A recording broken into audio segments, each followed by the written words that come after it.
The great hall of Dravenmore Castle had been prepared with a grandeur that Rose rarely witnessed up close. She knew that space only through the side corridors, through the service doors, through the narrow gaps where she passed carrying trays of red wine and baskets of still warm bread. She had never entered through the central door. She had never been invited. That night, she entered anyway. Not through the central door, of course, but she entered all the same. Through the side passage of the hall, a tray balanced in her hands, and her heart beating harder than it should for a simple maid carrying silver cups. The torches along the stone walls cast golden shadows over the banners of the wolf packs hanging from ceiling to floor, each one embroidered with its crest in metallic thread. The black wolf of the Dravenmore pack, the golden stag of the Varenne, the open-winged raven of the Selthane. At least 12 packs were represented at that gathering, and their leaders occupied their seats at the massive oak table that cut through the center of the hall like a spine of wood and power. Rose kept her eyes on the tray. That was the first rule Marta had taught her when she arrived at the castle 3 years ago. Younger, and carrying an innocence that time had carefully trimmed from her edges. Keep your eyes on the tray. No one wants to see a maid's face. They want to see the service. She was 24 years old. She knew very well how to keep her eyes on the tray. But that night, something made it difficult. His name was Dorian Vex. He was the beta of the Varenne pack, broad-shouldered, polished, with copper-colored hair always combed back, and a smile that he deployed like a weapon at carefully chosen moments.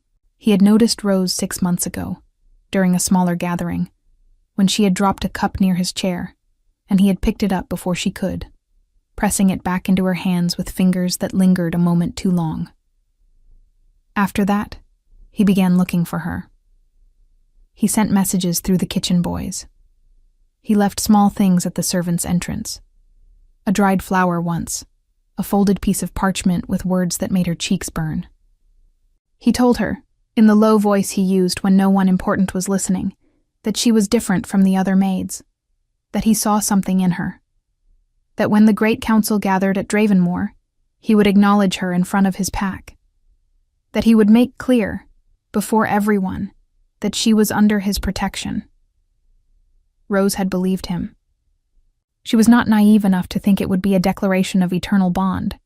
She understood the distance between a beta of noble blood and a maid without a pack name. But acknowledgement meant something in this world. It meant safety. It meant that no alpha could claim her against her will. No lord could dismiss her without consequence. It meant she would stop being invisible. She had spent 3 weeks sewing the dress herself, after her shifts, by candlelight, with fabric she had saved coin by coin from her wages. It was a deep green, the color of the forest beyond the castle walls, simple but well made, with small silver clasps at the collar that caught the torchlight when she moved. Marta had seen it hanging in their shared room and said nothing, but her silence carried the particular weight of someone who had seen too many women sew beautiful things for men who would never deserve them. Rose had ignored that silence. Now she moved through the hall, carrying her tray, watching from the corner of her eye as Dorian sat at the far end of the table, laughing at something another beta had said, his copper hair glowing in the firelight. He had not looked at her once since she entered. That was normal, she told herself. He was in a formal setting. He had a role to play. She refilled cups. She moved silently between the chairs. She kept her eyes on the tray. It was only when she reached the far end of the room, near the great fireplace where 2 lords stood talking in low voices, that she heard it. Dorian's voice, carrying just far enough through a brief lull in the noise around the table. Can't afford the complication. My father made the arrangements with the Selthane girl last week. It's done. A pause. Another voice, quieter, amused. And the kitchen maid? Dorian's laugh was short and dismissive, the kind of sound a man makes when something he once found interesting has simply become inconvenient. She was a distraction, nothing more. Rose did not drop the tray. That surprised her later, when she thought back on that moment. She would have expected her hands to shake, her grip to loosen, something to betray the fact that the floor had just shifted beneath her feet. But her hands stayed steady. The cups did not rattle. She kept walking, slow and even, toward the side passage. And the only thing that changed was the precise and deliberate way she held her jaw. She had sewn that dress for 3 weeks. She reached the edge of the hall and set the empty tray down on the stone ledge near the passage entrance. The noise of the gathering continued behind her. Laughter, the scrape of benches, the low murmur of pack politics being negotiated over wine and roasted meat. No one had noticed her. No one ever noticed her. She straightened her back. She would not cry here. She would not give this hall, or this night, or Dorian Vex the satisfaction of her falling apart in a room where she was already invisible. She would walk out through the side corridor with the same quiet dignity she had walked in with, and she would deal with the rest of it later, alone, where it would not cost her anything in front of anyone. She turned toward the passage and walked directly into a wall of black leather and fur. She stumbled back, catching herself against the stone ledge, the tray clattering against the wall beside her. Her eyes traveled upward, past the crossed leather straps of a chest armor she recognized from the banners above, past a jaw that carried a faint scar along its left side, past dark braids falling over a fur-lined shoulder, until she reached a pair of pale eyes that were already looking down at her with an expression she could not immediately name. Not surprise, not irritation. Something quieter than both. Something that felt, impossibly, like recognition. "You were about to leave," said Roman Drave, Alpha King of Dravenmore, in a voice that carried no particular inflection. Not a question, not an accusation. Simply an observation, delivered with the unhurried certainty of a man who missed very little. Rose opened her mouth, closed it, remembered with a disorienting delay that she was a maid, and he was the king of every pack in the hall behind her, and that the correct response to nearly colliding with him was probably not standing there staring at the scar on his jaw. "Forgive me, my lord," she said. Her voice came out steadier than she felt. "I wasn't watching where I was going." His pale eyes moved, not away from her face, as most men of his rank would have done, already dismissing her and moving on, but across her features with a slow, unhurried attention that made her feel for one strange and disorienting moment genuinely seen. "No," he said quietly. "You were watching. You simply decided you had seen enough." He stepped to the side, clearing her path to the corridor. He did not offer help. He did not offer pity. He simply made space for her to pass, and as she did, she felt his gaze stay on her, steady and unreadable, until the shadows of the passage swallowed her completely. Behind her, back in the great hall, the gathering continued. But something had shifted in the air of that stone corridor, quiet and invisible as a scent, and Rose, practical, careful, eyes on the tray Rose, could not entirely explain why her hands had finally, only now, begun to tremble. Rose did not sleep that night. She lay on the narrow cot in the room she shared with Marta, staring at the stone ceiling, while the candle on the small table between their beds burned itself down to nothing. Marta was asleep, breathing slow and even, one arm thrown over her face the way she always slept when the evening shifts had run long. She had not asked Rose anything when she returned from the hall.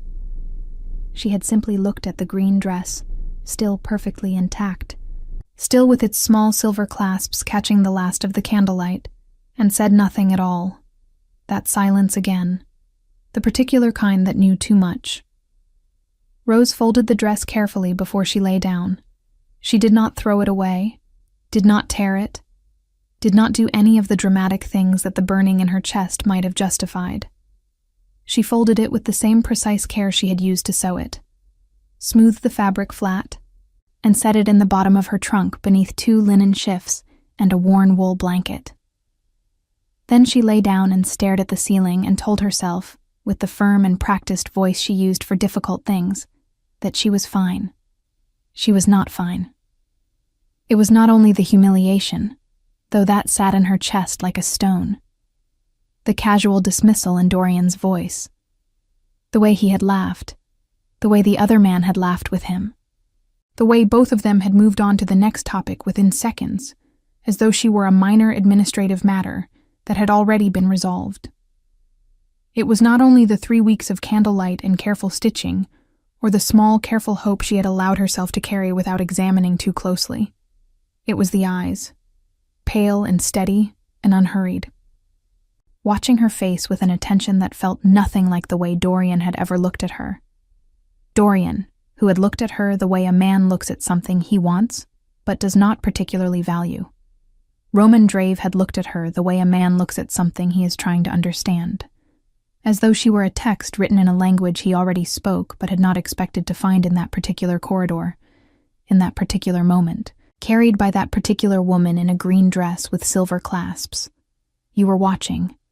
You simply decided you had seen enough. She turned onto her side and closed her eyes. By morning, she had constructed a perfectly reasonable explanation for all of it. The Alpha King had nearly been walked into by a castle servant. He had made a brief observation. He had stepped aside. That was the entirety of what had happened, and the fact that her hands had trembled afterward was simply the natural physical response to the accumulated tension of an extremely unpleasant evening, and had nothing whatsoever to do with pale eyes and a voice like low thunder in a stone corridor. She rose before dawn, dressed in her working clothes, and went down to the kitchens. The morning after a great council gathering was always punishing in the kitchens. The lords and their retinues demanded breakfast trays delivered to their chambers, hot water for washing, fresh linens, wine that had somehow not been entirely consumed the night before.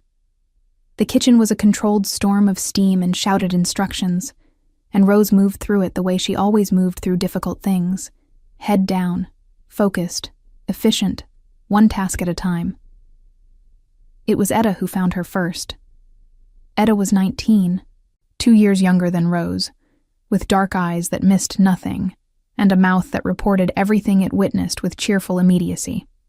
She was technically a junior kitchen maid, which meant she was supposed to be washing root vegetables at the far end of the kitchen, which also meant she had somehow materialized at Rose's elbow near the bread ovens within an hour of the morning shift beginning.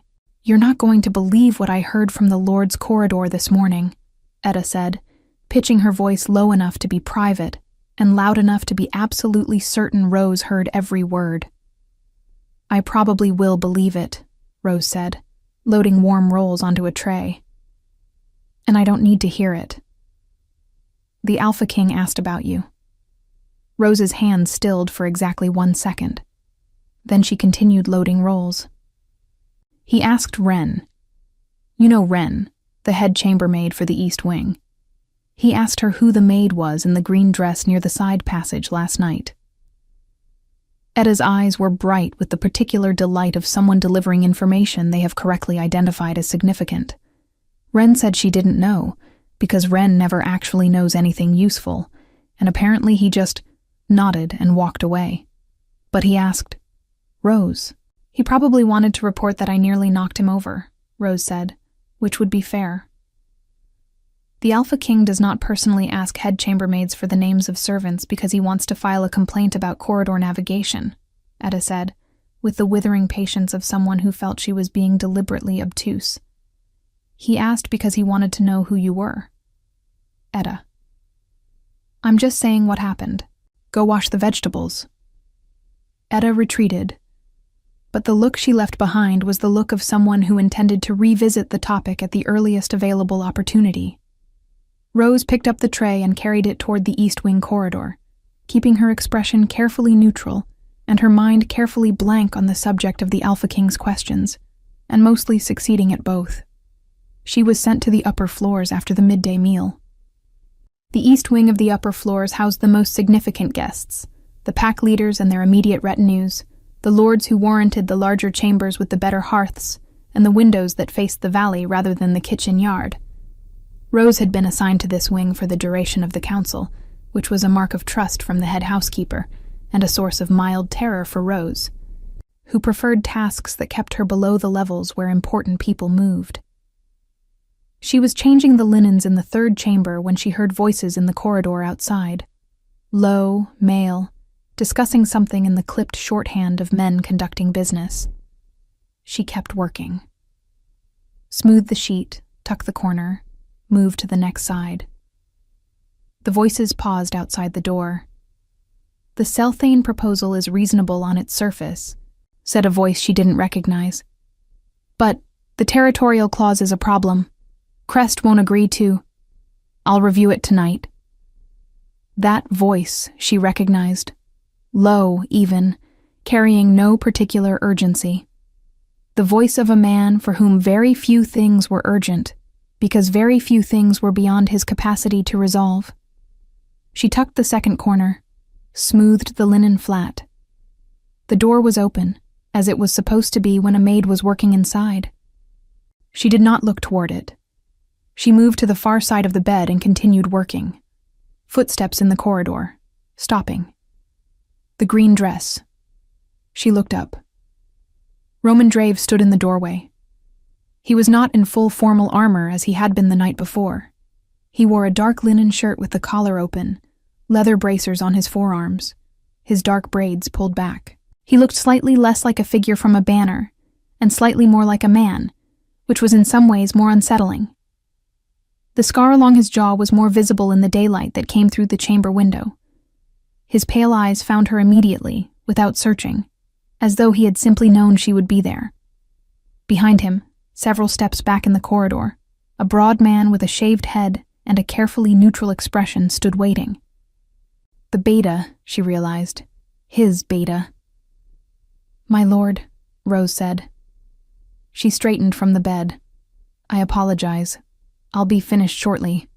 I can return when—" "Stay."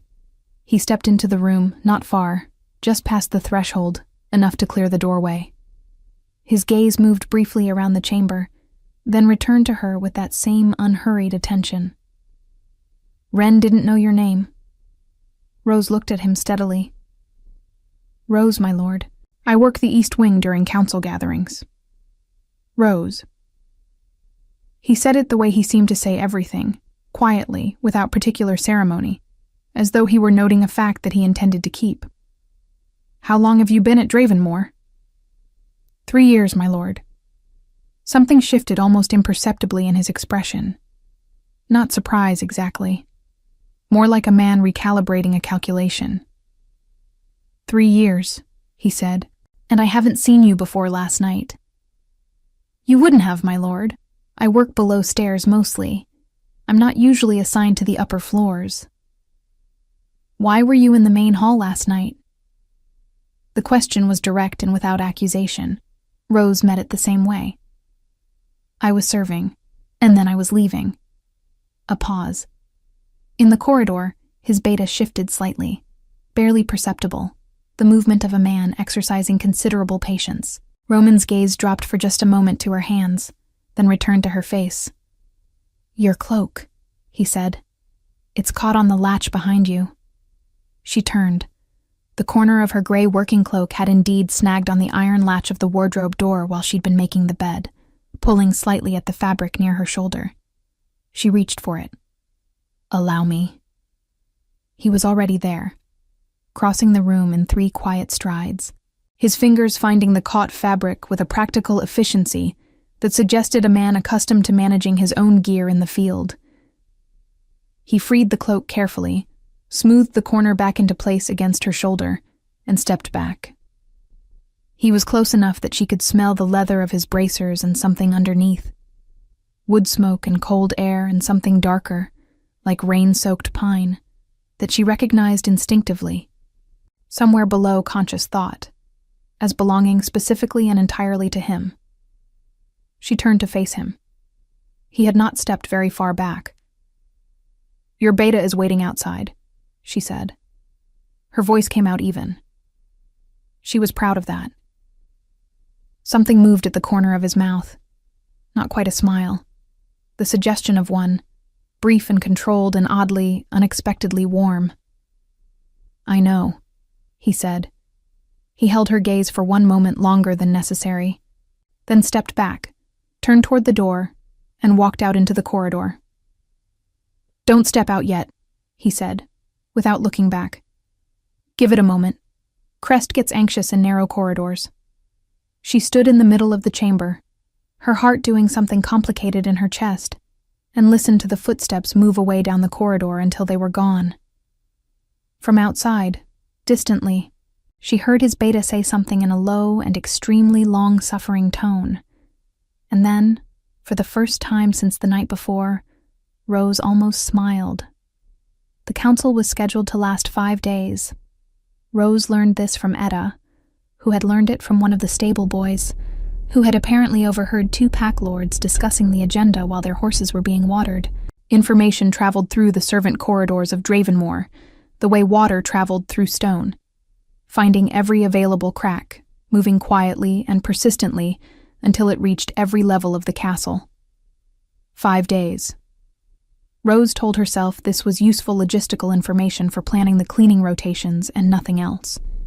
She was assigned to the Upper East Wing again the following morning. She told herself this was simply because the head housekeeper trusted her work and needed reliable staff on the important floors, and that it had nothing to do with the fact that she had specifically asked the head housekeeper, with careful casualness, whether she might be needed in the same wing again. The head housekeeper, a sharp woman named Bess, who had managed Dravenmoor's domestic staff for longer than most of its current residents had been alive, had looked at Rose with an expression that suggested she understood considerably more about the situation than Rose had disclosed, and had assigned her without comment. Rose was beginning to notice a pattern in the silences of older women. She worked methodically through the morning. Fresh water in the washing basins, new candles in the iron holders, wood stacked near the hearths of chambers, whose occupants had depleted their supply through the cold night. The upper floors were largely quiet in the early hours, the pack lords still sleeping or already gathered in the council room 2 floors below, and Rose moved through the emptiness with the efficiency she had spent 3 years perfecting. She was restacking wood near the hearth of the 5th chamber when Etta appeared in the doorway, breathless and carrying the expression she wore when information had reached a level of significance that physical speed was warranted. "The beta of Selthane just confronted Dorian Vex in the lower corridor," Etta said, without preamble, "in front of at least 8 people." Rose set down the piece of wood in her hand. "What?" "Something about the territorial agreement. The Selthane pack is furious about terms that apparently Dorian's father agreed to without authorization." Etta stepped fully into the room, lowering her voice with the instinct of someone who had spent years conducting important conversations in spaces where important people might overhear. "They're saying Dorian's father overstepped, that the Varen pack doesn't actually have the authority to broker the agreement they proposed, and now the whole Selthane alliance is in question." Rose was quiet for a moment. "That's a political matter," she said carefully. "Nothing to do with us." Dorian looked humiliated, Etta added, with the specific satisfaction of someone reporting justice being delivered. Standing there in the lower corridor with lords from 4 packs watching him try to explain his father's decisions, his face went completely white. Rose picked up the next piece of wood and placed it on the stack. She examined her own feelings on this information with cautious honesty. There was something there. Not pleasure exactly, but a distant recognition of proportion, of the universe quietly balancing its own accounts. She did not feel the burning satisfaction she might have expected. Mostly she felt tired, and strangely free of something she hadn't entirely realized she'd still been carrying. "Etta," she said, without looking up from the hearth. "Go back to your vegetables." Etta went, but lingered in the doorway long enough to add, "He's not worth the green dress, Rose. He never was." Then she was gone, and Rose was alone with the hearth, and the quiet, and the particular sensation of a door closing on something she was ready, finally, to stop walking through. She encountered Roman Drave again that afternoon. She had not planned it, had, in fact, taken a slightly longer route to the linen storage on the upper floor specifically to avoid the main corridor where the council room was located, because she was a practical woman who understood that coincidental encounters with Alpha Kings were not things that should be sought out by women who needed to keep their hearts in orderly condition. The longer route passed the castle library. The library at Dravenmoor was a large room on the upper floor's northeast corner, lined floor to ceiling with shelves of bound volumes and rolled maps, lit by 2 tall windows that faced the valley and a cluster of iron candelabras that burned through most of the day. It was technically available to any resident of the castle, but in practice, servants did not use it. It was understood, in the way many things at Dravenmoor were understood, without anyone having stated it directly. The door was open as she passed. She did not intend to look in. She looked in anyway. He was standing at the large central table, his back half turned to the door, bent over a spread of maps with the focused stillness of a man who had been in that position for some time. His dark braids fell forward over one shoulder. The leather bracers were on his forearms again, and he had one hand flat on the map and one hand holding a smaller document that he was comparing to the larger one with a slight furrow between his brows. He was alone. Rose kept walking. She made it 4 steps past the door before his voice reached her. The eastern ridge markers are wrong. She stopped, turned back slowly. He had not moved from his position over the maps, but his head had turned slightly toward the door, enough to indicate he was speaking to her. "My lord?" "The eastern ridge boundary on this survey." He straightened slightly and tilted his head toward the map without looking up from it. "It doesn't match the one filed with the territorial records 3 years ago. Someone redrew it." Now he looked up, pale eyes finding her in the doorway with that unnerving directness. "Come look." It was not a command delivered with the expectation of resistance. It was an invitation offered with the calm certainty of a man who did not often extend them and meant them fully when he did. Rose walked into the library. She set her linen bundle on the chair nearest the door and crossed to the table. He moved slightly to the side, making room, and she looked down at the maps. She was not a cartographer. She was not a lord or a surveyor or anyone with formal knowledge of territorial boundaries.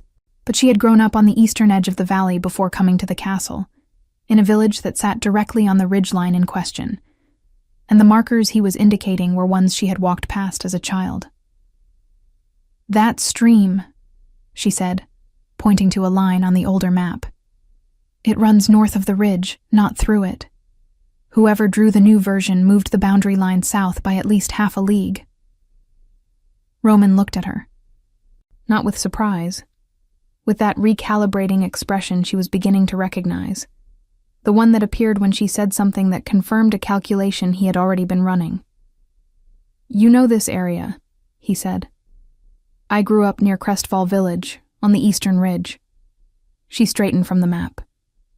"The boundary line on the new survey puts Crestfall inside Selthane territory. It wasn't when I was a child." A silence. He looked back at the maps, then at her, then at the maps again. Something moved in his expression, deliberate and contained, but present. "Sit down," he said. She blinked. "My lord?" "You've been standing since before dawn."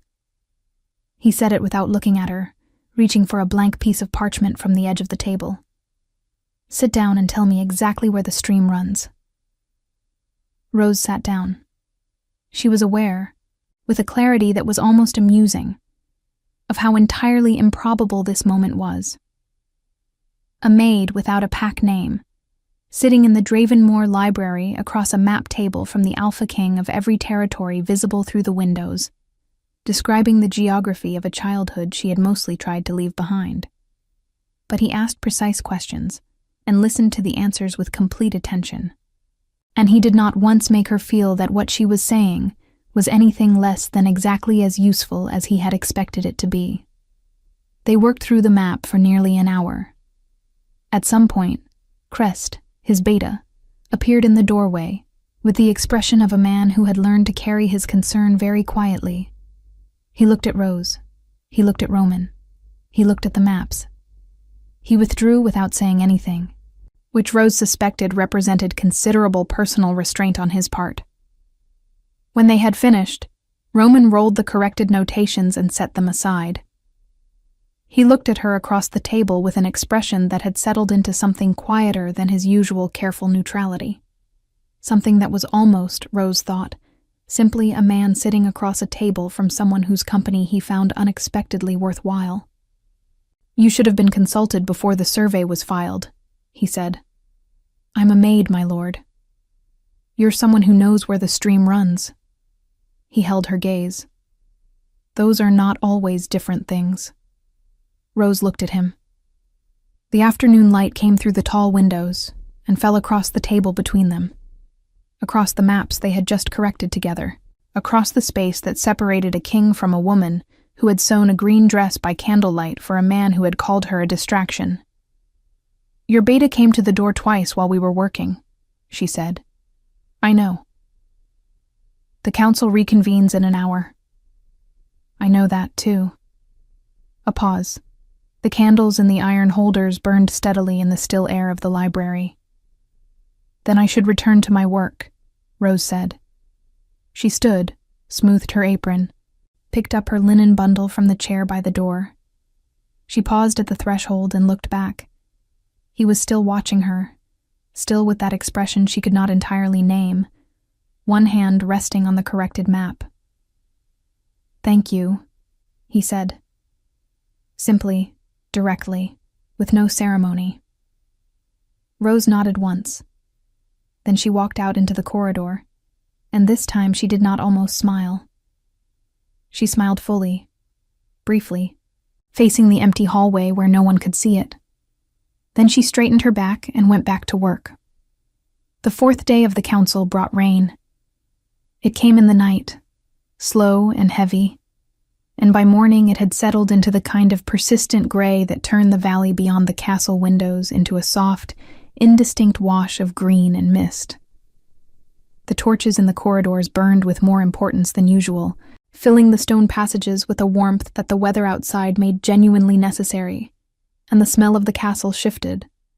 Wet wool from damp cloaks, wood smoke drawn back down chimneys by the pressure of the rain, and underneath it all the deep mineral cold of stone that had absorbed centuries of winters exactly like this one. Rose had always liked rainy days at the castle. They made the indoors feel intentional. They made the work feel like shelter. She was carrying a stack of fresh linens to the upper corridor when Bess intercepted her at the staircase landing with the look of someone rerouting a river.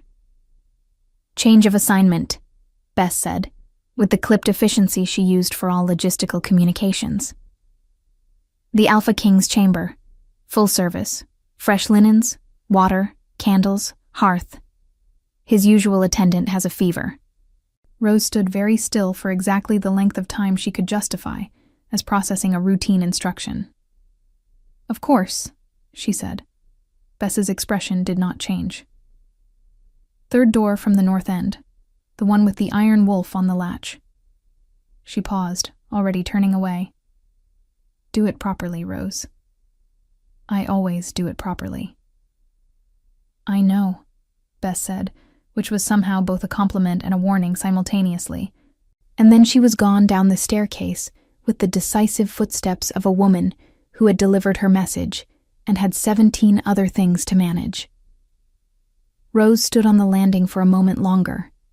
Then she picked up her linens and went to the third door from the north end. The chamber was empty. She had known it would be. The council was in session. The lords gathered in the deliberation room 2 floors below, and she had timed her arrival accordingly. She was a practical woman. This was a practical decision. The fact that her heart was conducting itself in a manner that was not entirely practical was a separate and unrelated matter. The Alpha King's chamber was larger than the others in the East Wing, but not excessively so. Dravenmore was a working castle, not a palace built for display, and even its largest rooms had the bones of a place designed for function. A wide hearth dominated the north wall, with 2 chairs set before it at angles that suggested they had been moved recently and not replaced to their original positions. The bed was a heavy carved frame of dark wood, the kind that had been in the castle longer than any of its current occupants. Maps were spread across the writing table near the window, more than she had seen in the library, layered and annotated, weighted at the corners with smooth stones and an iron cup.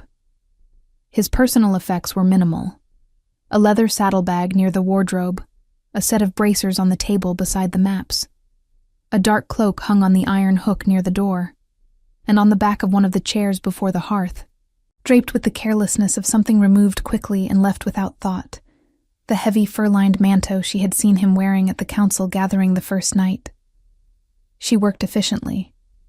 New linens on the bed, folded with the precision Bess had trained into all of them. Fresh candles in the holders, old stubs removed. Water in the washing basin from the pitcher she had carried up. Wood on the hearth, arranged properly for an evening fire. She was nearly finished when she noticed the clasp. The dark cloak on the hook near the door, the one he wore daily, the heavy wool with the Dravenmore wolf worked into the collar, had a broken clasp. The iron fastening at the throat had bent. She could see it clearly, the pin that held it no longer catching properly. It was the kind of small damage that happened to working gear, the kind that could be lived with until it couldn't, and left unaddressed it would eventually mean the cloak coming loose at exactly the wrong moment. In wind, in rain, during a formal appearance before 12 pack leaders. Rose looked at it for a moment. She set down her empty linen stack, went to her apron pocket, and found what she was looking for. The small folding tool she always carried, more from habit than daily necessity. A thing with a fine point and a flat edge that was useful for a dozen minor repairs. She took the cloak from the hook, sat in the chair nearest the door, and began carefully bending the clasp pin back into proper alignment. It took several minutes of patient work. The iron was good quality. It bent back without snapping, which meant it had simply been caught on something and stressed rather than worn through. She worked the pin back and forth with small, precise movements until it seated correctly again, tested it twice, and held the cloak up to the window light to check that the alignment was true. "You don't have to do that." She did not drop the cloak. She was becoming, she noted distantly, more accustomed to his arrivals. Roman Drave stood in the open doorway, his dark braids damp at the ends from the rain outside, his leather armor carrying the particular smell of cold air and wet stone that meant he had been outdoors recently. He was looking at her with an expression she was becoming gradually better at reading, the controlled version of something that, under the control, was considerably warmer. "The clasp was broken," Rose said, with perfect composure. "It would have come loose in the rain." He crossed the room, stopped before her, and held out his hand. She gave him the cloak. He examined the clasp with a brief, practiced attention, tested the pin the same way she had, then looked at her. "How long have you been in here?" "Long enough to finish the service, my lord. Your regular attendant is unwell." "I know." He set the cloak over his arm. "Crest told me." A pause. "He also told me you spent an hour in the library with me 2 days ago." "You invited me in, my lord." "I did." Something moved at the corner of his mouth. He found that notable. "He's very dedicated to your schedule," Rose said. "He's dedicated to my well-being," Roman said, with the tone of a man who understood the distinction and was genuinely fond of the person, despite the inconvenience. "He considers those the same thing most of the time." His pale eyes settled on her face. "He's not wrong, generally." The rain pressed against the window. The fire in the hearth had caught properly from her arrangement and was beginning to fill the room with a warmth that made the gray outside feel very far away. "Dorian Vex is leaving tomorrow," Roman said. The shift in subject was direct, without preamble, the way he said everything. "The Varen pack is withdrawing from the Selthane proposal. The boundary dispute has collapsed their position entirely." Rose kept her expression still. "I heard there was a confrontation in the lower corridor." "There was." He watched her. He made a number of claims he couldn't support. About territory, about authority. A pause that felt deliberate. About people. The last two words were quiet and without particular emphasis, and Rose felt them land with a precision that suggested they had been placed exactly where he intended them. "It's no longer my concern, my lord," she said.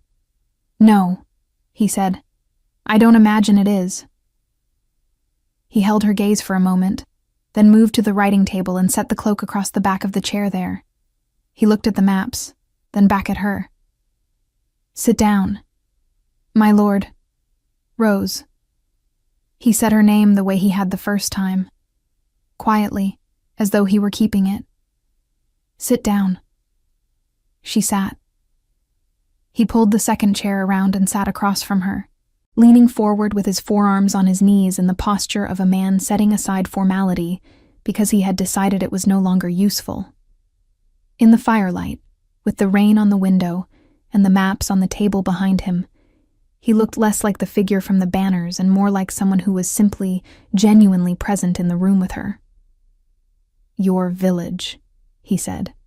"Crestfall. You left when you were 21, Rose said. "There was nothing there after my mother died. The village was inside disputed territory even then. People were leaving." She paused. "I came to the castle because Bess was recruiting kitchen staff and it was the most stable option available." "You've been here 3 years and never been assigned to the upper floors before this council." "No." "Why did Bess assign you now?" Rose considered the honest answer. "I think she wanted to see how I managed it." "And how have you managed it?" She looked at him steadily. "I've kept my eyes on the tray, my lord." Something broke open quietly in his expression, not dramatically, not with any loss of that fundamental self-possession, but genuinely. The almost smile became an actual one, brief and real, and entirely different from the controlled suggestion of warmth she had seen before. It changed his face considerably. It made the scar on his jaw seem less like a mark of violence, and more like punctuation on a face that was, she realized with a clarity that was almost inconvenient, exceptionally worth looking at. "The boundary correction you helped me with," he said, recovering his composure with the ease of a man who had simply let something show, rather than lost control of it. "I presented it to the council this morning. It invalidates the Selthane territorial claim entirely. Crestfall Village remains an unaffiliated land." Rose was quiet for a moment. "The people there will be offered formal affiliation with Dravenmore, at standard terms. No forced resettlement, no tribute above the regional rate." He held her gaze. "I sent the rider this morning." She looked at him. The fire crackled in the hearth. Outside, the rain moved across the valley in slow gray sheets. "You didn't have to do that," she said. "I know," he said, simply, directly, with no ceremony. The same words she had said to him about the cloak returned without apparent effort, and she understood that he had noticed the parallel and offered it deliberately. Rose looked down at her hands for a moment, then back up at him. "Your beta is going to come to that door," she said. "In about 4 minutes," Roman agreed without moving. "He's very consistent." "And the council reconvenes after the midday meal." "It does." The fire burned, the rain fell. 4 minutes was not very long, and it was also somehow exactly enough. "Thank you," Rose said, "for Crestfall." "Thank you," he said, "for the clasp." And in the last quiet moment before Crest's footsteps became audible in the corridor outside, something settled between them. Not declared, not resolved, but present and real, and no longer deniable by either of them. The 5th and final day of the council arrived with clear skies. The rain had passed in the night, leaving the valley washed and precise, every ridgeline sharp against the pale morning. The forest beyond the castle walls darkened with moisture and smelling of pine resin and cold earth. Rose stood at the narrow window of the servants' corridor on the upper floor and looked out at it for a moment before her shift began. the kind of moment she allowed herself rarely, a brief pause between the person she had been the day before and whoever she was going to be required to be today. She had not slept poorly. That surprised her. She had expected the tangle of the previous days to keep her awake. Dorian's dismissal, the library, the chamber, the fire, the 4 minutes before Crest's footsteps arrived in the corridor, and Roman had stood without hurry, and she had taken her linen bundle and walked out with her composure entirely intact, and her heart conducting itself in a manner that was the opposite of intact. She had expected to lie on her cot staring at the stone ceiling again. Instead, she had slept deeply and woken with the particular clarity of someone who has made a decision without fully realizing they were making it. She went downstairs and found Etta already in the kitchen, washing her hands and vibrating with contained information the way she always did before she delivered something significant. "The council closes today," Etta said, before Rose had fully crossed the threshold. "I know." "The pack lords start departing this afternoon. Most of the retinues are already packing." Etta dried her hands with a careful thoroughness that meant she was working up to the main point. "Dorian Vex left at dawn. Didn't say goodbye to anyone, apparently. Just gone." "Good," Rose said, with a simplicity that surprised even her. Etta looked at her. "You're all right." "I am. Actually all right. Not performing all right. Etta. I'm just checking." Etta studied her for another moment, then nodded with the satisfaction of someone whose assessment has been confirmed. "You look different." "I look the same." "You look like someone who stopped waiting for something," Etta said, with the occasional startling accuracy she deployed without warning. Then she picked up her vegetable basket and went to her station, and Rose went to collect her morning assignment from Bess. Bess handed her the assignment sheet without comment. Rose looked at it. Upper East Wing, full closing service, all chambers, and at the bottom, in Bess's precise handwriting, Alpha King's chamber last. He requested you specifically. Rose folded the sheet, put it in her apron pocket, kept her face composed. "Bess," she said. "Don't," Bess said, already turning back to her own work. "Just go do the job." She worked through the other chambers first, methodically and thoroughly, stripping linens, clearing hearths, restoring each room to the clean, neutral readiness that meant it was finished with one occupant and prepared for whoever came next. It was satisfying work, closing things properly. She had always found a particular quiet in it, the way a well-made bed or a swept hearth represented a kind of completion, something brought back to its correct state.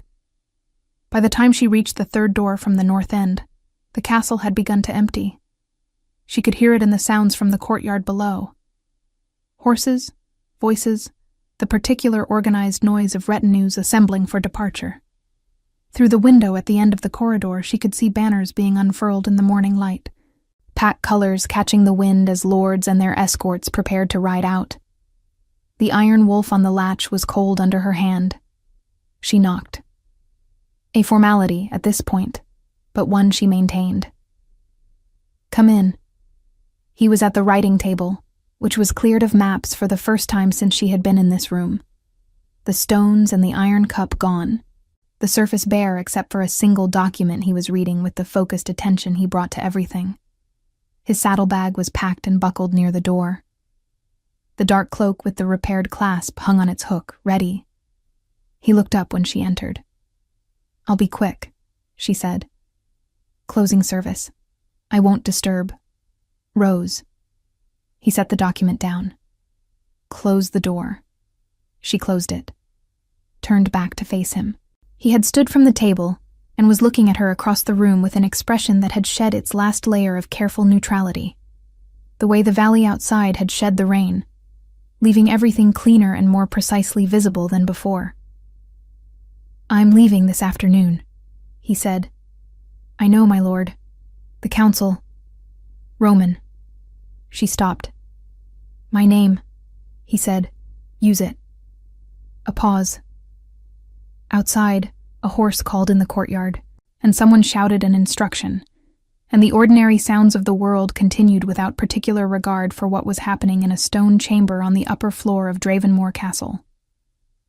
"Roman," Rose said. He crossed the room. Not quickly, with the same unhurried deliberateness he brought to everything, as though the space between them were something he was choosing to close rather than compelled to. He stopped before her at a distance that was neither formal nor careless, close enough that she could see the pale gray of his eyes clearly, and the way the morning light from the window caught the edge of the scar on his jaw. "I've been thinking about what to say to you since the second day," he said. "I usually know what to say." "You seem very certain about most things," Rose said. "I am." A pause. "You're the exception." She looked at him steadily. Her heart was doing the complicated thing again, but her hands were still, and her voice was her own. And she was fully present in this moment, in a way she had not been fully present in anything for longer than she wanted to examine. "I'm a maid without a pack name," she said, not defensively, simply as information, the way he delivered things, directly, without ceremony, because the truth was easier to work with when it was clearly stated. "You're someone who knows where the stream runs," he said. "Someone who fixes broken clasps without being asked. Someone who walks out of a room that has humiliated her with more dignity than most lords bring into one." He held her gaze. "I'm not interested in your pack name, Rose. I'm interested in you." She was quiet for a moment. Then, "What are you offering?" He did not look away. "A choice. Come to Dravenmore, not as a maid, as someone under my direct protection, formally acknowledged before the pack. We learn whether what I think I see in you is what I believe it is." A pause. "No guarantees, no pressure. A real choice, made with full knowledge of what it means and what it costs." "What does it cost?" she asked. "The life you've built here. Small and safe and below the level where people can hurt you." He said it without judgment, with the particular care of a man who understood the value of what he was asking her to give up. "I won't pretend that's nothing." Rose looked at him, at the pale eyes that had found her in a corridor when she was trying to be invisible, that had looked at her across a map table and a hearth fire, and had never once made her feel like a distraction, or a complication, or anything less than exactly as significant as she was. She thought about the green dress at the bottom of her trunk, about 3 years of keeping her eyes on the tray, about Crestfall, and the stream that ran north of the ridge, and the rider Roman had sent that morning without being asked. "I'll need to speak to Bess," she said. Something moved through his expression. Relief, she realized, clean and genuine. "Of course. And Etta will need to know. She'll worry otherwise and make everyone around her miserable." The almost smile. "Understandable." "And I'm bringing the trunk." She held his gaze. "Everything in it." "Everything in it," he agreed. Bess, when Rose found her 20 minutes later and explained with careful plainness what had been offered and what she intended, was quiet for a long moment. Then she said, with the brisk efficiency she used for things that moved her, "I knew when I assigned you to that wing." She straightened a stack of linen that did not need straightening. "Take the good traveling cloak from the stores, the gray wool. You've earned it 3 times over." Etta cried, briefly and dramatically, and then hugged Rose hard enough to be genuinely felt, and then held her at arm's length and said, "I knew from the corridor collision. I knew from the very first night." Then she cried a little more, which Rose allowed, because some things deserved witness. The Dravenmore retinue rode out in the early afternoon, under the clear sky with the valley sharp and bright around them. Crest rode at the front with the measured satisfaction of a beta whose king had, after considerable patience on everyone's part, conducted himself sensibly. The pack riders followed in their formation, banners moving in the clean cold wind. Rose rode near the center of the column, on a calm gray horse that one of the Dravenmore stable boys had saddled without being told twice. She wore the gray wool traveling cloak from the castle stores. Her trunk was loaded on one of the supply animals behind her.